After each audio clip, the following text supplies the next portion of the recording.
Ravi de vous retrouver sur Tourisme TV pour cette dernière journée du salon IFTM Top Resa 2017 où nous allons avoir le plaisir de dresser un certain nombre de bilans. Et notre premier invité ce matin est Jean-Pierre Mas, président des entreprises du voyage. Jean-Pierre, bonjour. Bonjour. Ravi de vous retrouver sur le plateau de Tourisme TV et sur ce salon. C'est un salon un peu particulier avec beaucoup de politique et notamment une table ronde pour la première fois avec un secrétaire d'État en charge du tourisme.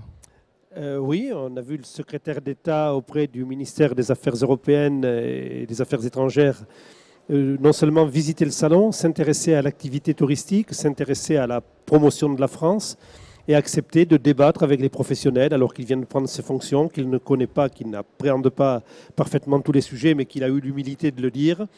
Accepter un débat, c'est une nouveauté et on en est très, très satisfait. Alors, hormis la configuration, les premiers échanges, comment vous pouvez les qualifier ? Je crois que les premiers échanges, ça a été de l'humilité de la part de Lemoine, en disant ce n'est pas parce qu'on a 86 millions de touristes en France, ce n'est pas parce qu'on est champion du monde de toute catégorie de l'accueil des visiteurs qu'il faut faire cocorico et s'endormir sur ses lauriers. Il y a beaucoup de choses à améliorer en France. Ça va de la connexion Roissy-Charles de Gaulle à la capitale, en passant par l'accueil dans les aéroports, en passant par la culture de l'accueil de façon générale de la population française, la formation. Il y a beaucoup de choses à améliorer. Les territoires sont inégaux devant le tourisme et Lemoine est très conscient de ces difficultés et du travail qu'il attend. Et en même temps, ça a été une semaine un peu particulière puisque un autre secrétaire d'État, M. Griveaux, est venu inaugurer le salon dès mardi. Et en même temps, hier soir, il a reculé sur la transposition de la directive européenne concernant la responsabilité de plein droit. Oui, alors là, autant on peut être satisfait de la prestation de Lemoine, autant celle de Griveaux n'est pas satisfaisante. Il est venu inaugurer le salon montrant en cela que Bercy s'intéressait à l'économie du tourisme, un peu plus de 7% du PIB, je crois qu'ils ont bien raison de s'y intéresser. Mais ceci dit, ils s'y sont pas toujours intéressés. Et en même temps, il nous a donné un coup de poignard en revenant sur une rédaction de la transposition de la directive européenne sur le voyage à forfait, en rétablissant la responsabilité de plein droit, ce qui m'a valu de taxer Griveaux d'irresponsable de plein droit. Son attitude est inadmissible. Nous la combattons. Concrètement, que pouvez-vous faire ? Recours en Conseil d'État parce que c'est une surtransposition de la directive. Cette directive ne peut pas être surtransposée puisqu'elle a pour but d'établir un équilibre entre tous les professionnels de l'ensemble de l'Union européenne. La France sera pénalisée avec des assurances plus difficiles à avoir, des assurances plus chères, des voyages plus chers, pénalisée par rapport aux autres pays européens et à nos confrères des autres pays européens. Je ne laisserai pas passer.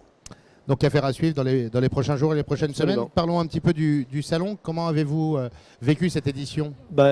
Alors personnellement, mis à part l'épisode Griveaux hier, je l'ai bien vécu. Je vais même dire mieux, je pense que c'est le meilleur Top Resa auquel j'ai participé. Alors je ne reviens pas sur le côté festif des vieux Top Resa de la préhistoire à Deauville, mais des Top Resa de l'actualité récente. C'est le plus positif. Les gens pensent positif. Et ils ont de bonnes raisons de penser positif, c'est que l'activité reprend dans tous les secteurs. L'accueil, je l'évoquais tout à l'heure, le tourisme, on va faire une année à plus 7, plus 8%, et le voyage d'affaires qui est en forte progression également. Et puis l'actualité des entreprises du voyage, c'est aussi en décembre votre congrès ? Oui. Enfin en novembre même. Non, c'est en novembre, oui. Merci, voilà. Ça me donne l'occasion de rappeler les dates. 22-24 novembre à Lille. Alors, beaucoup de réflexions, notamment sur l'intelligence artificielle. Il y a deux angles où on suggère aux congressistes de lever la tête un petit peu du guidon, de regarder ce qui se passe dans le monde et ce qui, dans le monde, va avoir des incidences sur leur activité professionnelle et puis sur leur vie, tout simplement. Le premier, c'est l'intelligence artificielle. Il y a 2 ans, 3 ans, on parlait de big data. Aujourd'hui, on parle d'intelligence artificielle.